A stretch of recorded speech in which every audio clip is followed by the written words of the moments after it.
Hey, what's up, guys? So, for today's topic, we're just gonna get right all up into it, okay?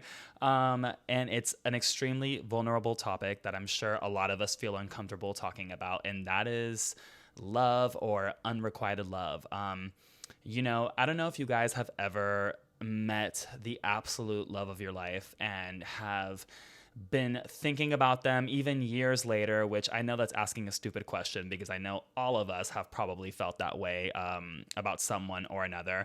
And with this specific person, the minute I met him, I knew that he was the one. Mind you, I know what you're going to ask. Well, are you with him? Are you single? What's going on? And no, I'm not with him. And I guess that's the topic of this entire video, right? Is how can you meet somebody who you are so sure about and you know that this is the one, but then it doesn't work out? And that leads me to my next question is, I believe that some people are just plain wrong for you. And I know that people say like they're an ex for a reason, like you shouldn't go back, this, that, and the other. But I truly believe that it could be the right person at the wrong time. And with this situation, I had just moved across the country from Miami to LA. I was a barista. I was making hardly any money, surviving on tips, just basically scraping by. And I'm alone in a new city. I had no business getting into a relationship, offering myself in that way to somebody when I was building myself up all at the same time. And I was swiping on Tinder one day, and there he was. What I didn't know was that he was down here visiting his friends and that he lived in NorCal. That part I didn't find out till a couple of days later, but yeah, we just started talking. I found out that he did not live here. We didn't end up meeting in person when he was down here visiting, but we just started FaceTiming all the time. And he kind of became this confidant, this person that I was talking to on a regular basis. And one weekend, I just had it. I was feeling lonely and I was just kind of over working so damn much and meeting new people. And it wasn't panning out because you know how that is. Like when you move to a new city, you try to meet new people, but then you're also meeting all the shitty ones at the same time. And I was just like, why don't I just come up? And he was like, yeah, oh my, I would love to meet you. Just come. And I drove 6.5 hours to Sacramento without ever meeting him in person. And I will never forget pulling up to his house and seeing him get out of his car in his little work outfit. And I don't know what it was, but it is the only time in my life to this day that I have laid eyes on a guy and my heart just wanted to explode out of my chest. I was floating midair. I couldn't speak, and I saw him looking at me, and I knew the feeling was mutual. Um, and the rest is just history. We started dating back and forth. He would drive all the way down here. I would drive up there. Sometimes he would fly. And it was just the sweetest, kindest relationship.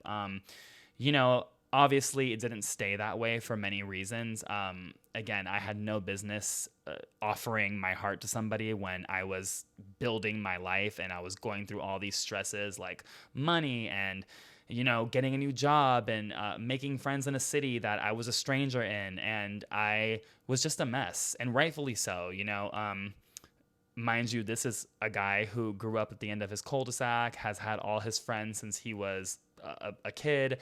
And this was his state. This was his city. LA wasn't his city, but this was where he grew up, and me, I was an outsider. And the distance also caused a lot of strain, right? I think that relationships are so hard as it is, but when you throw in long distance, you throw in age, you throw in just all these insecurities that can be affected by distance in itself, it's like a recipe for disaster. And I always think to myself, if I would have met him now, that I am so much more grown up and have my shit together. Maybe not all the way together yet, but it's definitely getting there. And it's just right person, wrong time. And you're going to ask me, why aren't you guys together? If you're so into him, why don't you reach out to him? And the truth of the matter is that I try to reach out to him and he doesn't respond. And again, it's not because he doesn't want to. A couple of years ago, he explained to me why he kind of keeps me at bay. And that's because he's just like, look, I don't want to keep breaking my own heart all over again. He's like, every time I see you, it is so hard on me.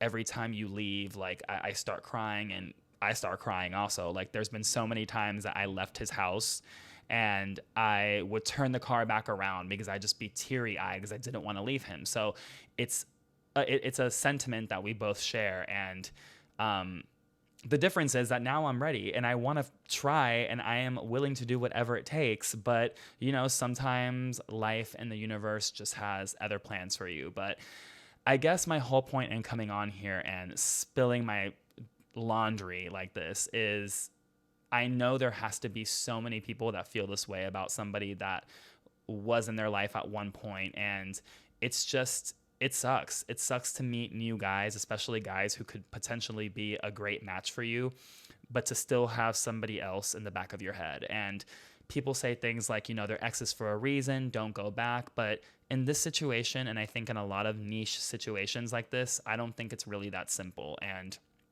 you know, I don't know. How do you get over somebody like this? You know, this was the first time in my life that I truly unconditionally loved somebody. And that's why I always say that he was the love of my life, because I think that unconditional love is just so hard to come by. And it's like I hold every guy that I meet up to the standard of him. You know, he loved me so truly, so madly, so deeply. And it's like I've been trying to recreate him over and over and over again, or like maybe trying to make guys more like him, not make them more like him, but just meet guys that remind me of him. And again, I know this probably sounds crazy to some people who don't get it, but I know there's a lot of people out there who do understand my struggle. So, not to mention every time I meet somebody new, like I start dreaming about him, like all these weird, like cosmic hoopla that yeah, that's just so LA. But, yeah, leave it in the comments. What do you guys think about this? I just kind of wanted to put myself out there and get opinions and share my story in hopes that maybe it helps somebody else out there not feel so alone.